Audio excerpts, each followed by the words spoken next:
Uyg'ur yozuvchisi Jaloliddin Bahramning Şinjan Xalq nashriyoti tarafidan nashr qilingan Omad va Ofat nomli romani. Bu roman Beliqut shirkatidan ovozga ilinib, Beliqut to'ridan oltildi. Atsi Xolmat Qorim aeroplan bilan Guangzhouga uchdi. U beribla Shayyonlikdagi yotoqlardan qadrdonni topdi. Ham molni sog'-salomat Mojengu ismli bir kishiga o'tkazib berganligini anglab, yaraysizlar deb qo'ydi. Xolmat Qorim shu kunila Mojengu bilan koni yangi hisobni bir yo'llik qilib 700 ming so'mdan o'shiq pul etgandi. Ondan o'zining Shanxayga berib, g'ayratjondu Abay Gittar, Ayson Xinanjirlar bilan aloqalashmoqchi ekanligini aytib, o'rnidan turdi. Xolmat Qorim birdan sabr qilib o'tirib pasida. Sizlarga deydigan muhim gapim bor edi. Qadrdon tamkinlik bilan so'zladi. Men sizlarga boshdalar xiroyi yetkash, setish ishlariga sosla, hargiz qilmayman deganim aslarda bordi. Ba. Xolmat Qorim bir ko'ngilsizlikning bo'lishini qadrdonning dahshatlik turilgan chiroyida bilib bo'lgan edi. Qanida? Xulqim senda-da. Endi bunday ishni hargiz qilmayman. Qadrdonning qo'shimi qoshlari mijjida turildi. Sizlar qilayotgan bu qonunsiz ishlar mana bir kuni bizni dar oldiga so'rab boradi. Buni men bilmayman. Undaqda boshqa kasb bilan shug'ullansa bo'lmaydi. Beliqut xazinasi odatlanib qoldi. Jiddiychilik, qo'rqish, vahim ichida yashash odamni har daqiqa sagak, o'shar, jangovar qilib tavlaydi ekan. Undaqdigicha boshqalarni zaharlash hisobiga kelgan pul tatliq bo'ladi ekan desa bo'lmaydi. Nima desam degan. Men bu patqoq patdi. Patqonimcha yetib boqay. Bir yerdan chiqaman. Undaq demisizlar. Hozirmi o'taq bo'ldirgo? Bo'ldi qadrdon. Men sana nasihat qilishga taqi bo'ldir. Men pulni chamadonlab, so'mkilab, g'azimdek xashlab o'g'ilib qopdim. Endi tugini cho'chak sug'urman desam, u qonmaydi. Xolmat Qorimmi deganida ching turadigan johil odam edi. Sen yanala shu helaqa pulini deysan-ku. Xolmat Qorim cho'ng safar so'mkisining qulupini ochib, 8 bo'loq pulni qadrdonning oldiga qo'ydi.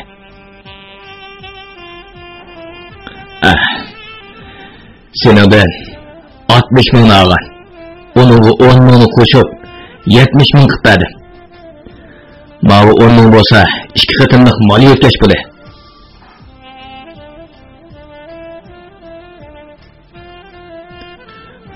Oldingi qatimda o'zlariga ham qon bo'lib, na'nalar yubadi. U hisoblanmanda. O çağlarda oshqozning yaxshi emas deb mol yetkazili o'lmadi.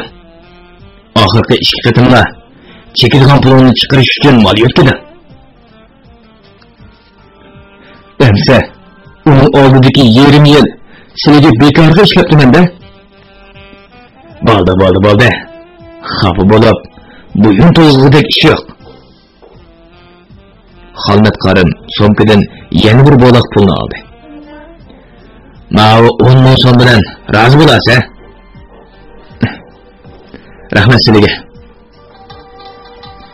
Darvaqa qadrdon bir tarafdan qonunning jazosidan qo'rqgan bo'lsa, yana bir tarafdan kunning riylarda xiroyin kangri va arzon bo'lganligi uchun odatdagidan ko'p chekdi. Shunga uning yuragi saladigan, badanda har xil qo'patma, jarohat degandek alomatlar ko'rilishga boshladi. İştahası tutulup tamoqning qolganligi uchun dahshatlik o'riqlab, odam to'nug'isiz holga kelib qolgan edi. Qadrdon ertesi atiganda bozorga chiqib, magazinning direktorlari bilan so'zlashib, 4 motosiklet olmoqchi ekanligini aytgandan keyin ular bahoda alohida e'tibor qildi. Bularning ichida birla 17 ming so'mlik cho'ng tipdagi Yamaha markali motosiklet bo'lib, qolganlari odatdagidek motosikletlar edi. Qadrdon ularni poyezd stansiyasiga mashinada opirib to'yin qilayotgandan keyin poyezdga bilet elib Şinjanga qarab yo'lga chiqdi. O yumshoq karvatning beltini ololmag'achqa odatdagi yo'lanma o'rindiqda ketib borardi. Ba'zida oldidagi ustalga beshini qo'yib uxlaydi. Ammo u birdilla orqasidagi o'rindiqqa qarabla cho'chib ketadi. U yerda Asad arvoh nikoh qilib elib, keyin Guangzhouda heroin sotqizib so'ltayotgan Osiya o'ltirardi. Turmada yotgan odamlarning ko'plari shundoq bo'landi. Bekorchilik, ko'p uxlash, harakat oz bo'lishdan xomsamirib ketadi. Osiyaning mo xuddi ishib qolgandek yuzlari o'ppida esilib turardi. "Uy, siz qadrdonmi deymi?" Osiya dastlab tonishlik berdi. "Siz texnikçilik Guangzhoudami?" "Ayaqay. Men kelgili hafta bo'ldi. Motosiklet olgan. Shuni to'yin qilib yetib qaytishim." "Sizga tanishtirmoqchiman. Bu kishi," dedi Osiya yanadagi 40 yoshlardagi xomsemiz, misrang chiroy odamni ko'rsatdi. "Achamning yo'ldoshi o'ysam bo'ladi. Bu qatam men o'pkatlik ketdik-a?" "Shu yil yotqanchimisiz?" "Shundoq. 8 yil bo'ldi." Osiyaning ko'zlariga yosh yamashdi. "Bu qatim o'yinchiga borganda, u munofiq bilan bir so'zlashmasa?" "Asadni demsiz?" "U o'ldi." "O'ldi? Men bo'lib?" Qadrdon Asad arvohning ishqirdan xiroyin yo'tkash jarayonida Qizil Yulg'un mehmonxonasida bo'lgan fojiani so'zlab berdi. 4 qavatdan sehrli eding. 5 yedigan jo'ylik. Bodirni o'libdi-da. Ular yo'l bo'yi ba'zida uxlab, ba'zida paranglashib qoldi. Osiya qiynalsa, burun qadrdonning Asad bilan to'y qilishiga qarshi turganligi, uning xiroyin atkasichi ekanligi, hatto turmaga kirgizib qo'yib, ega bo'lmaydiganligi haqida nasihat qilsa unimay, Asad bilan to'y qilganligini so'zlab bergachga, o'sanning chiroyi echilib gap qildigan bo'ldi. Safarning 3-chi kuni bo'lsa kerak, u tuyuqsizla savol so'rab qoldi. "Qadrdon, siz nima tijorat bilan shug'ullanasiz?" "Ben burun qoqchilik qilgan. Dilqut xazinasi." "O'sanka? Desam ishonmaysiz. Qadrdon 15-16 yoshida bola sevgiyan deb tan qazanib, millioner boy bo'lib ketgan," dedi Osiya hayajon bilan. "Xotellarga kelib qolsa, har qat xo'jayinlar oldiga mashina chiqardi." "Shundaqmi?" O'san qiziqib qoldi. Keyinchi?"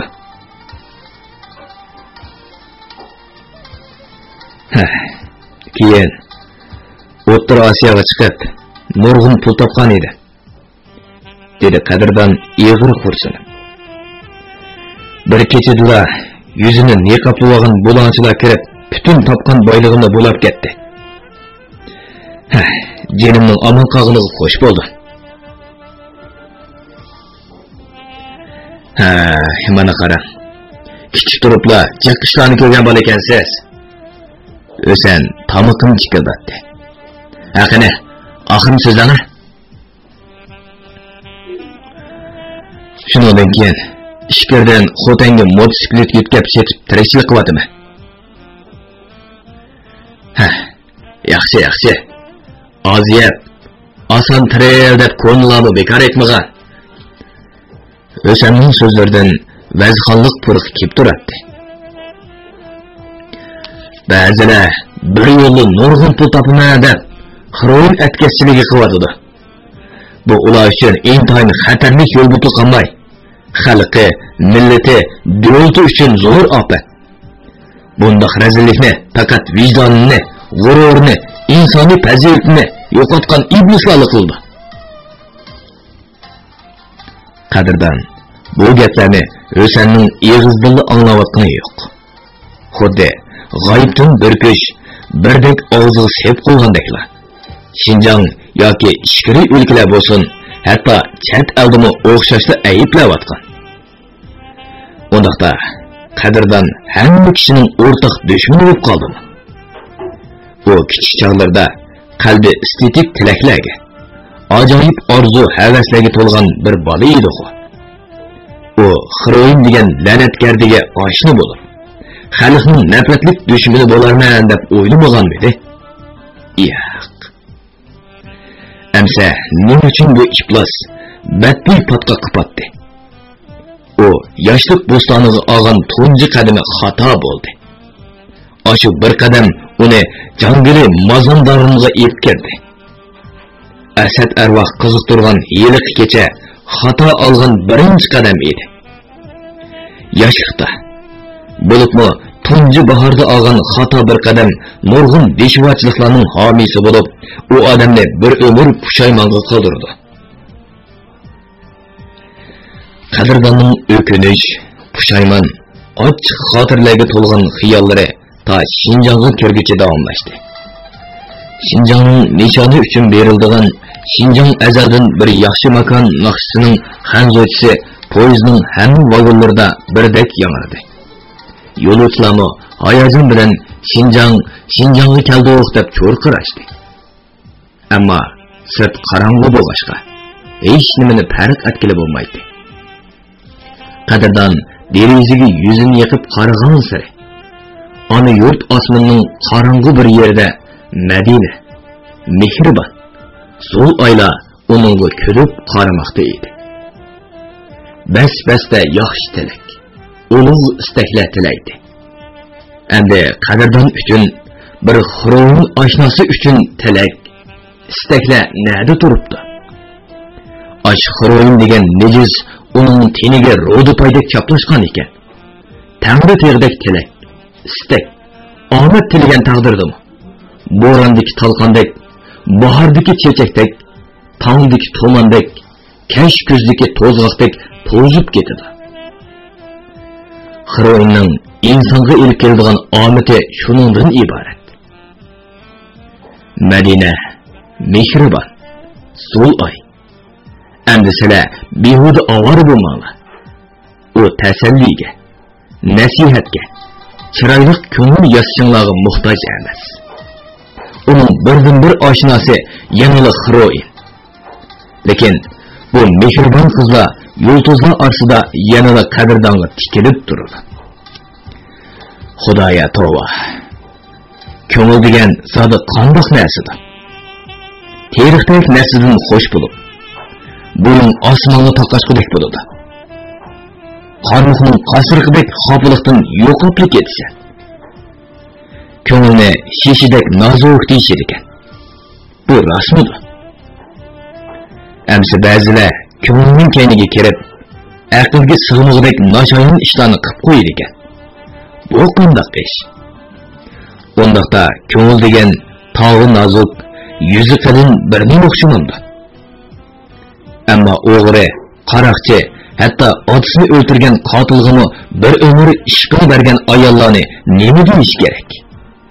Voy bo'ldilar. Ko'ngilning ko'tini ko'chlamay o'z gapimizga kelaylik. Xayriyat. Qadrdon ana shundoq o'sni jamolida barqaror, noz karashmida shirin nashtar 14-15 yoshli qizlarga ko'ngil berdi. Afsus. Bu dunyoning vafo paymoni shunchilikmi? Madinadan tarik ayrildi. Suv oy bo'lsa uni tashlab ketdi. Endi birdan bir ko'ngil qo'shi, vafodor ayoli mehribon qolgan edi. Bu qatim Urumchiga berib, birinchi bo'lib qilgan ishi uni izlash bo'ladi. Mehribonni o'g'li Qaysarni topmoqcha Xotanga bormaydi. Ularni tepib, Xotanga elib ketib, shu yerda yashaydi. Bo'ldi bas. Endi sargardonlik hayotga barham beradi. Kumush yoshlik farishta ona, nadomatga to'lgan kechmishlaring bir qarnaga yetib borur degan edi. Bir qarna albatta 33 yil bo'lgan ekan.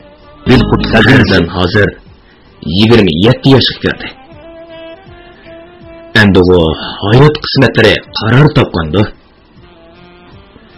Amsa farishta onaning 30 yoshga kirmay turib 100 yillik hayot qabahatlik qismatlar 5-ga kelur degani nemasidir? Undaqda Qadirdan oxirini o'ylashga jur'at qilolmadi. Chunki uning tortadigan azoblari texi haq todiga yetmagandek qiladi. Qadirdan poyezddan tushibla O'san ham Osiyalar bilan xo'shlashdi. Taksi bilan musofirlar mehmonxonasiga berib, burun o'zi yotgan yotoqqa bilet kestirdi. O narsa keraklarni yotoqqa qo'yib, 5-qavatga chiqib, Ilimjon ovoq bilan Nurmat Pakarni izlab topolmadi.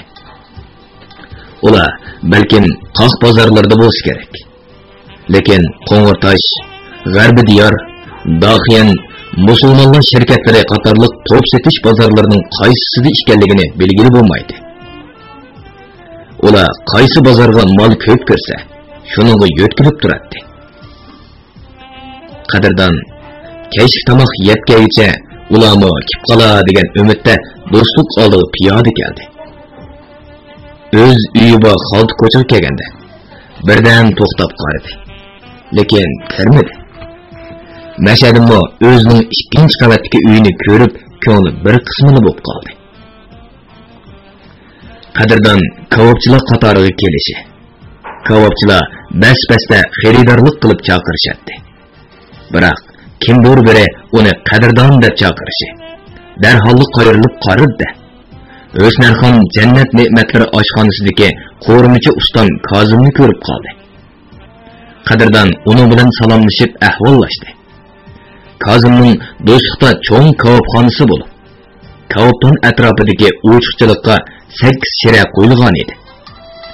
6-7 qiz yigitlar yugurishib ishlayotdi. Ovozi soz bir o'riq yigit kavob pishirg'ach varqirab bozorni beshiga kelgan edi.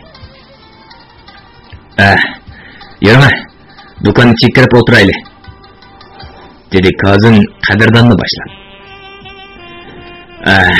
Qishning kuni kavob sirti pishirilib, xaridorlar do'kon ichiga yeydi.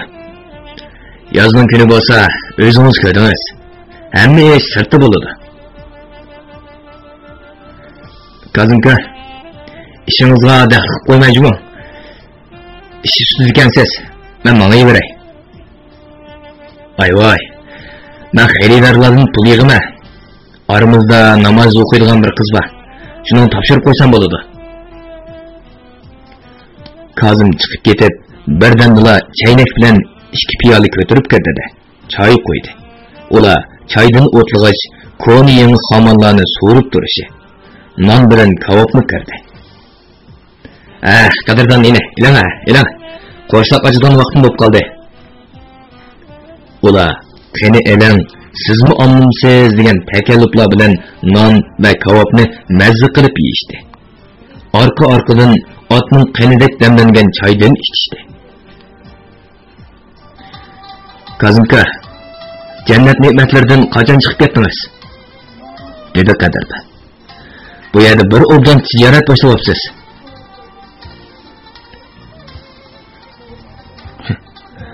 O qarang, oshxonalar emas. Kozim atrofiga qarab qo'ydi. Men rostli qo'rqdim. Tuyuqsiz bir kuni hammamizni qo'liga ko'zi tushganlikla his qilgan bo'lib qoldi. Meni qopqonga dasatganlar ashula emasmi? Qadirdan ig'ir tinib qo'ydi. Shu orqali butun besotimdan ayrilib qolmay, hatto taqdirimni ostin-ustin bo'lib ketdi. Uning ustiga bu oshxonaning nomi yaxshi emas. Guangzhoudagi Axtarnisa yetilgandan keyin eri Najmiddin bizning do'konga qaytib kelib olgan edi. Bir kuni Oboqtoqda kuyovini eg'ir masqib birga yetibdi. O'smarxon ularni ish ustida tutyapti. Shuning bilan Najmiddin atisi esilib o'lib oldi demansiz. Bu Oboqtoqda qandoq maxluq sodi? Qarasangiz bir obdalli yavaş adi. Lekin Heji qiz tovuqla qo'ng'i qo'ymaymiz degan shu-da. Hozir u odam yana shu oshxonadami? Hozir elishib qoldi. Ko'chalarga so'zlab chiqib ketsa, O'smarxon supurga tayoqlar bilan urib ishkarki xo'roq solab qo'ydi. Nima? Elishib qoldi demsiz? Esingizda bormi?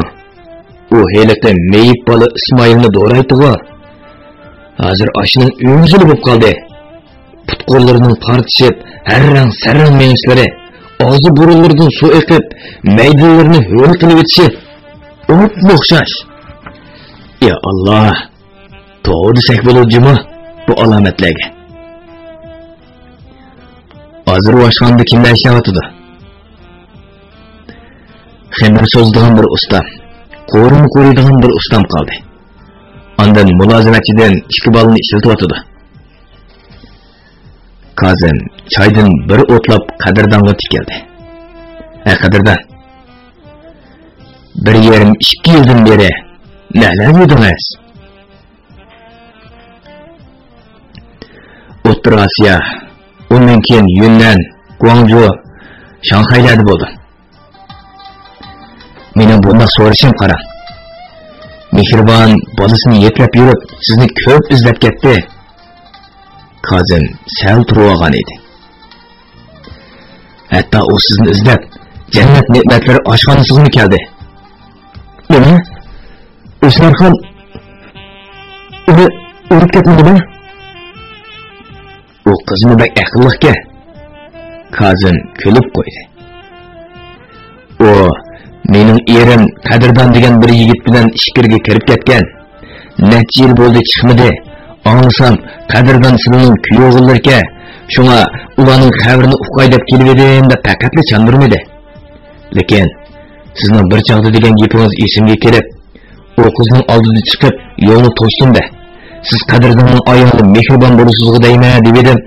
U hayronlikdan og'zimga qarab qoldi. Kazim Mehribonning beshiga eg'ir kulfat kelganligini qisqalik qilib so'zlab berdi. Qadrdon Kazimning gaplarini anglab, g'azab ochiqida yerilib ketay dedi. Abubakirning o'z navrisini setib, xiroyin chekmoqchi bo'lganligini, uning razilligining chekiga yetganligi edi. Men Mehribonga sizning avtobusni ko'rganligingizni, bekatga qaytib yugurib kelib topolmaganligingizni deb bergan edim. U yig'lab ketdi. Hozir u nima turib yetibdi? Ekan ko'rdiki, balkim Elimjon mehribon to'g'riliq ko'p ishlarni biladi. U qiz Elimjonni izlab topmasam bo'lmaydi, uning deydigan nurg'un gaplarim bor deb musofirlar mehmonxonasiga kirib ketgan edi. Ma'qul Kazimka, men mangay. Qadrdon pul tanlagan edi. Kazim qat'iy rad qildi. Olmasangiz ikkinchi qatim do'koningizni kammayman jumon. Mayli kamisiz. Necha yilda bir kilovatsingiz. Pul olsam sattomamdi. Qadrdon Kazim bilan xo'shlashib, piyoda musofirlar mehmonxonasiga yurib ketdi. Uning ko'nglini ko'tarib, xo'shal qilgani, mehribonning turishliq yerini bilib olgan edi. Dilqut xazinasi. Qadrdon ko'cha chiroqlari oppoq yo'ritib turgan piyodalar yo'lda tez menib, musofirlar mehmonxonasiga yetib keldi. O 4-5 qavatlarga chiqishi bilan kandirning qonsiq hidi dimog'iga urildi. Nesh chekayotganlar derazalarni echayotgan bo'lsa kerak. Undan boshqa qimar, shishqal, dödözü oynayotganlarning varqirashgan, cho'rqirashgan ovozlari. Aroq ichib masbub qolganlarning jedallari hammani yotoqdan kelyotdi. Qadrdon Elimjon bilan Nurmatni izlab ba'zi yotoqlarning eshigini ochdi. Pal-pal naychilar bilan oq tutunni sho'rayotganlar. Qapoqlarni xo'rtilditib nesh chekayotganlar yanala bulung-bulungga to'plashib olgan edi. Qadrdon ichida boyning pulini, Namratning yuragini sug'urib oldigan, odamni to'yuq yo'lga boshlab, taqdirini vayron qiladigan bu do'zaxga atom bombasidan biri tushgan bo'lsa koshki deb o'yladi. Qadrdon Elimjon ovoq bilan Nurmat Pakarni 5-qavatdan topolmay qaytib tushib, 3-qavatga bir yotoqdan topdi. Lekin bu yotoqda Elimjon o'zi yolg'iz o'tiradi. Ular quchoqlashib ketishdi. 8 kichik yotoqdan 4 kichik yotoq olmish bo'pti-ku, dedi Qadrdon karvatda o'tirib ketib. Qachonlarda 3-qavatga tushib olgan? Uningga qaraganda xeyli ko'p pul topgan o'xshaymiz-a? Ay aqay. Nurmat ikkimiz yurtga ketgan. Men qaytib kelsam, burunqi yotoqlarimiz musofir, yetimchilar bilan to'shib ketibdi, dedi Elimjon Qadrdonga tikilib qarab. Qadrdon, nimaancha judab ketding? Ya Allah, to'lmayli qopti majbur seni. Nurmat ko'rmaydi-ku. Qadrdonmi gapni qochir dedi. U nega ketdi?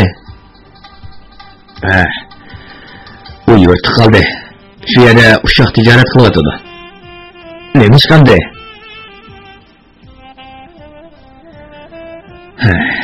Aksi motosikletdan mashinaning tagiga kirib ketib qazo qilgan. Elimjon beshini bilinar bilmas chayqadi. Ota-onasi aksining 2 bolasi bor ayolni Nurmatga nikoh qilib ketib qo'ydi. Oy, oshuna qism bo'lamdi-ku. Ko'ngillar texe savob bo'ladi deyishdi. Chunki qarindoshning bolasiga qarindosh egi bo'lsa, o'gaylik qilmasmish. Undaqda yatqiniki boshqa bolalar qani? Qadrdon so'zlashishga aplik emasligini bilmoqchi edi. Yoki boshqa karvatlarda odam yo'qmi? Nədikini? İkisi keşik tamaq yigil chiqib ketdi. Hozir yenib kirdi.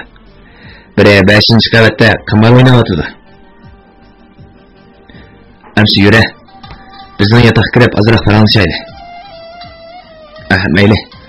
Mening mo'songa deydigan gaplarim yig'ilib qolgan edi. Ular 2-qavatdagi Qadrdonning yotoqiga o'tishdi. Gerçi bu yotoqda 2 karvat bo'lsin. Musofir tijoratchilar qimmat ko'rib yotmag'achqa ko'p hollarda bir odam yotadi.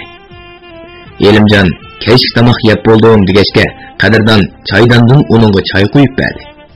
O'zigimi bir chini choy qo'yib, yolg'iz kishilik divonning biriga o'tirdi. Chinini choy shirasiga qo'ydi. Anglasam, mehribon o'g'lim bilan seni izlab ketdik-a. Qadrdonning talabbuzi ig'ir edi. Ham Kozimga, Elimjon akamga deydigan nurg'un gaplarim bor debdi-ki. Agar mumkin bo'lsa, tafsiliyroq so'zlab bergan bo'lsang. Elimjonning ko'tmak to'ng qoshlari turilib, ko'zlari qisildi. O gapini na'dan boshlashni bilolmay bir hoza o'ltirib ketdi. Hay Qadrdon. Hey Qadrdon. Elimjon gapni boshlash bilanla qaynab qoldi. Seni zodin nima desam bo'la? Sening xiroyingga ko'nib qolishing nurg'un o'tinchi qismatlarning oshqishi bo'ldi.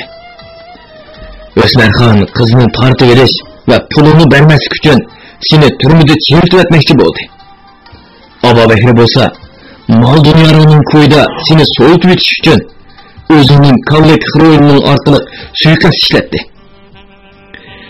Shuning bilan qochding. Butun baloyi qazo Mehribanning zimmasiga yüklendi. Kichikgina bir qiz bolasini yeklab yurib yemagan poq, kirmagan go'r qolmadi. Uning og'zidan beshik kelgan tog'dek bolalarni anglab yetib, seni bo'g'izlatgim keldi. Selimjon aka, xiroyin chekkan qaysi bir odam yaxshi deysa, dedi Qadirdan besh sangilgan holda. Men shularning biri bo'lgandan keyin har nima desang axliq.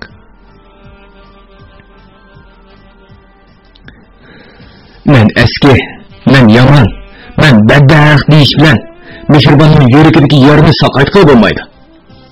Ernasi tasalli bo'lmaydi. Ilimjon deb dendi. O'ylab boqay. Abu Bakrning qilgan tuhmatidan Mehribonga butun bir bozor, hatto Seriq o'ydek bir yurt qarshi chiqqan. Bu undaq oddiy bir ish emas. Bir yurt, bir bozor qarshi chiqqan deganingni tushunmadimmi? Yekan ko'lda Abu Bakr kichik Qaysarning bulmoq, shekar, pechini qatorliq yemaklarni yevelib orom bermayli qolmay, qizidan xiroyin uchun pul talab qildi. Keyin Mehribon o'zidan ansirab qoldi. Chunki xiroyin chekishlardan har balo keladi. Keyincha bir chekim xiroyin uchun so'lanchilik qilishdan yanmaydi. Shunga bir kuni dadisining yo'shurun Seriq uy rayoniga ko'chib ketdi. Bu asnoda Qadirdandan 10 ming so'm kelib qolgan edi. Burunqi 30 ming so'mni qilib qolgan 22 ming so'mni bankaga qo'yib etib, keyingi 10 ming so'mni xarajat qilib, yangi ko'chib kelgan yerda bir yil o'tdi. Ammo bekor yetib esa tog'ni to'shimaydiganligini his qilgan Mehribon uy xo'jayini Turdixonning 13 yoshlardagi o'g'li Akbarni yordamchi qilib kavobchilik qildi. Uning o'qiti bir dollar ro'noq tepib, her kuni bir necha 100 so'm foyda oladigan darajaga yetdi. Shunga 3 oy ichida eshingan 5000 so'm foydani bankaga qo'yib etdi. Bu chog'da Abu Bakr Mehribonning hozirgacha bolasi bilan bahramon yashayotganligini o'ylab, ichi tortildi. Ham uningdan Qadirdan qoldirgan ko'p pul borligi, shundaqla erining ishkirdan pul avatib turdiganligini jazmladi. Endi bu pullarning chekini qayerda saqlaydiganligiga boshqa turdi. Ayollarning muhim narsalarini ko'ksidagi bag'irdig'i bilan ichidagi kalti ishdan yanchiqida saqlaydiganligini faraz qilgan Abu Bakr qizini bir yerdek izlab, oxiri Seriq uydan xabarini oldi. U bir kuni tuyuqsiz berib qizining kavpini so'rmaydi deb, Mehribon pul bersa oz ko'rib zo'taliq qildi. Akbar saqchi chaqirg'ilmanganda qechib ketdi. Aradan uzun o'tmay Mehribon kavopga eshak go'shti aralashtirib sotdi degan fitna ig'vo tarqaldi. Mehribonning bozori o'ldi. Lekin saqchilar bu ishning chegini surishti qilib, uning bozorini asliga keltirdi. Buningga chidamagan Abu Bakr xiroyin sotgan pulga 2-3 lochakni setib olib, kavoplarni urib, shara o'rindiqlarni so'ndirib vayron qildi. Uning birdan-bir maqsadi qizini yekan ko'ldagi uyiga elib ketib, ish kiyimlarini oqtirish edi. Eshak go'shti ig'vosi 4-5 oy ta'sirini ko'rsatib, bara-bara yo'qoldi. Abu Bakrning razil maqsadi ishga oshmadi. Shunga ikkinchi qatimda Seriq uy tavasida Mehribon haramdan bola tug'ib, yekan ko'lda turolmay Seriq uyga qechib kelgan degan ig'vo tarqaldi. Albatta, Abu Bakr Mehribonni Qadirdanga nikoh Fotiha bilan chetib qo'ygan edi. O chog'da qizi 15 yosh to'sa, hukumat o'rinlaridan qandoqmi qizil qog'oz og'il bo'lsin. Qizil qog'oz olmagan ekan, bolaning nupusi bo'lmasligi aniqdi. Bu ish Seriq uy soqchilarini gumonga sep qo'ydi. Butun Seriq uy tavasida Mehribon degan kavobchi cho'kan poyishi ayolgan. O'g'li otsiz tug'ilgan ekan degandek gaplar qumdek terilib ketdi. Hatto uy xo'jayini Turdixonmi uyni bekor qilib, "Haqlar menimi so'lamchiga chiqarib etmisan" deb sesib gap qildi. İplas niyati amalga oshgan Abu Bakr naq mushundoq aplik fursatni kutgan edi. Shunga u shafaatchi siyaqida paydo bo'ldi. Abu Bakr Mehribonni Yekan ko'lga elib ketgandan keyin qiziga tovon tashlab yetib oldi. Mehribon kichikkina o'g'li bilan kavobchilik qildi. Qaysar ikkisi to'p setish bozorlaridan go'sht, jigar, uchaylardan akelib, to'g'rab, xo'rishlarini tangshaydi. Ziqqa o'tkazib tayyorlaydi. Kavobdonga tuturuq silib, ko'mir solatdi. Ashu kichikkina bola chog'ida qo'l yuzlarini qop-qora bulg'ab, ko'mir chaqatdi. Ko'l tozlaydi. Lekin avu qeri ko'lbanga qo'lni agir qilay demaydi. Ammo kashf xiroyin uchun pul oladi. Keyincha Mehribon dasmoya uy xarajatiga loyiq pulni ep qilib, qolganini Abu Bakrga berdigan bo'ldi. Chunki bu to'ymas qeri Qaysarni ko'zdan yo'qitishni bir necha qatim tilga oldi. Mana shu chog'larda Mehribon qadrdonni Xualin to'p setish bozorida ekan deb anglab, bolasini boshlab qo'ygan edi. U qadrdonni topolmay orqaga qaytdi.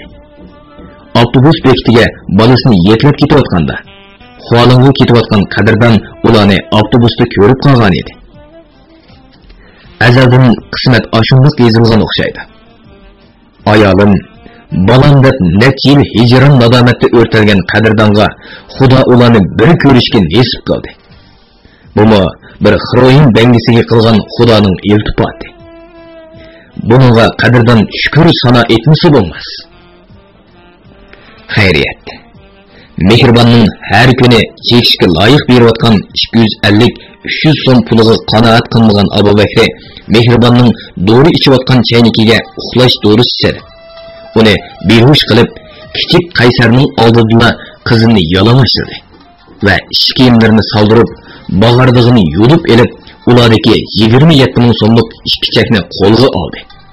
Ammo maxfiy numarni bilmagan Abu Bakr Qaysarni supuga yotqizib bo'g'izmoqchi bo'lganda, Mehribon chaklarning maxfiy numarini debberdi.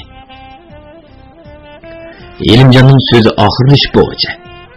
Qizlarga jaynaklarni qo'yib, qismoqdek egilib o'tirgan qadrdonning oyoq osti yoshdan ho'l bo'lib ketdi. O'zimga chiqsin, uning topgan dafn dunyosi. Pul topaman deb Janubiy Jungo, Sharqiy Jungo, O'rta Osiyo, hatto davlat chegarasi yo'q oltin ushburjaklargacha qatirg'inning zodi kimga foyda? Kimga ziyni bo'lganda? O'zg'o mush yemingan qaltiroqdek bo'lib ketdi. Mehribonning tatqan ko'llari bo'lsa, ana. Ilimjon aka, men eski, men bunotmat, men imsiz. Qadrdon o'zini o'zi qachatlab, eg'iz burunlarini qanataverdi. Elimjon darhol uning qo'llarini tutib olib, qattiq vaqirdi. Nima? Sen o'zingni urib, qilib bag'ri bilan o'tirib kelamdi. Nima? Nima dedi? Bultur ko'zda o'silib o'lib oldi. Xudo, umr bo'yi xizmatini qilib, uning ostida istak o'ylab, gunohimni ish qilib ko'rsatmamoqsa, bunchalik baxtgina ma'lum bo'lamasa, bu dunyodan ketganim tuzukku. Bo'ldi, sabr qil, dedi Helimjon bo'sh ovozda. Bir kuni saharda Mehribon o'g'li bilan to'p setish bozoriga go'sht og'ilib ketgandi. Abu Bakr tashrifning manbasi bo'lgan kavobdan shira o'rindiq zixlarning hammasini bir chekim xiroyning puliga setib yetibdi. Mana shundan boshlab ularning ochiq yerlik kunlari boshlanib, 7 yoshli Qaysar opasini tanishib qo'ymaslik uchun uydan chiqib ketibdi. O küçük olsa ne gibi keti? Vaskiçi ballağı ketlip getipti. Şundaqda. Abu Bakir degan munofiqchi. Mehribonning uyda yolg'iz qolganligidan foydalanib, Lükçek beyzadilarga solab berib, o'zi fonida kuzatchilik qildi. Bu xo'rlik ichida bo'lgan mehribon esilib o'lyapti. Abu Bakir qo'shganimni ichib. Onun ketim ilk kanunaylı. Qadrdonning g'azabdan chiroyi qordab ketgan edi. Munofiq elini yiygan ko'rdi deyman. Qattiq sovuq kunlarning birida to'lab o'ldi. Nima? Xudoning qisos ilishni fursat qo'yibdi de. Qadrdonning yoshdan yuzlari ho'l bo'lib ketgan edi. Erimjon aka, sen bu ishni kimga uqdi? Qarasam, mehribon shu ketgancha yo'qolib ketdi, dedi Elimjon yig'ir beshiqliq bilan. Men undan ansirab, ekan ko'rgizlab bordim. Buni yarim yil bo'lib qoldi. Basam, mehribonning qazo qilganiga 2 oy, Abu Bakirning to'nab o'lganiga 20 kundak bo'libdi. Shuni bilan 3 chaqliq mototsiklni kira qilib, Gulsoy qabristonligiga chiqib, Mehribon va Zulayning qabrlarida Qur'on o'qib yenib keldi. O'tib bizni chiqanmoq. So'dishida ko'rishishga kelishib qo'ygan odamlarim bor. Chiqolmayman. O'zing chiqib kel. Qabrisini bilmasa.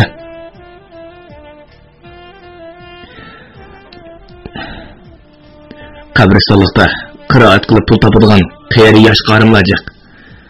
Shular udulni boshlab boradi.